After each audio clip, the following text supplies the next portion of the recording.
कि घर में आपके माता पिता हैं, आपकी जो माँ है उसी को आप दुर्गा माँ मान करके पूजा कर लो, दुर्गा मैया आशीर्वाद दे देगी। जिसकी माँ जिंदा है, जिसके पिता जिंदे हैं, समझो घर में ही आपका सब तीर्थ है। जिसने माता पिता के दिल को जीत लिया उसको किसी तीर्थ पर जाने की आवश्यकता नहीं है। मां के और पिता के अंदर संसार के सारे देवता समाहित हैं। इसीलिए यदि आप सुख चाहते हो तो माता पिता के दिल को कभी मत दुखाना। नवरात्रि का फल मिल जाएगा। इस नवरात्रि में यही व्रत ले लो, इस नवरात्रि में यही संकल्प ले लो। अरे जिस बेटा बेटी के चलते मां के आंखों में आंसू आ जाए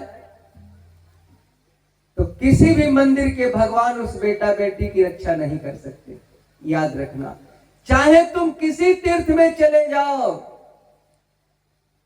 यदि तूने माता पिता के दिल को दुखा दिया तो कोई तेरी रक्षा नहीं करेगा।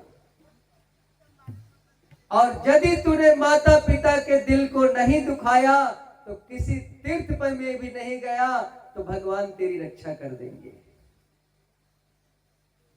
तो नवरात्रि में संकल्प लो कि मेरी दुर्गा मैया मेरे घर में मेरी माँ है, ब्रह्मा मेरी माँ है, विष्णु मेरे पिता हैं और गुरु मेरा शंकर है।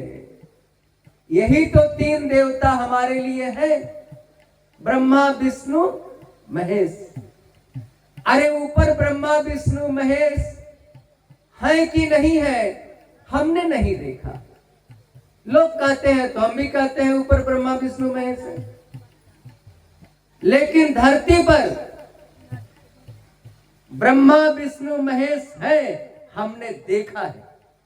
तो देखे को क्यों ठुकरा रहे हो भैया? अब बिना देखे पर नाक रगड़ रहे हो। हमने देखा है कि माँ तेरी ब्रह्मा है, पिता तेरा विष्णु है और गुरु तेरा शंकर है। भगवान राम भी तो यही करते थे। प्रातः काल उठ के रघुनाथा, भोरे भोरे भगवान उठते थे, जगते थे। अमातु पिता गुरु नाम ही माँ था, माता पिता गुरु को प्रणाम करते थे। तो आज भगवान राम की हम लोग पूजा करते हैं। जो माता पिता गुरु की सेवा कर लेगा वो भगवान बन जाएगा। इसमें दो राय नहीं है। इस नवरात्रि में आप समझ लेना, इसमें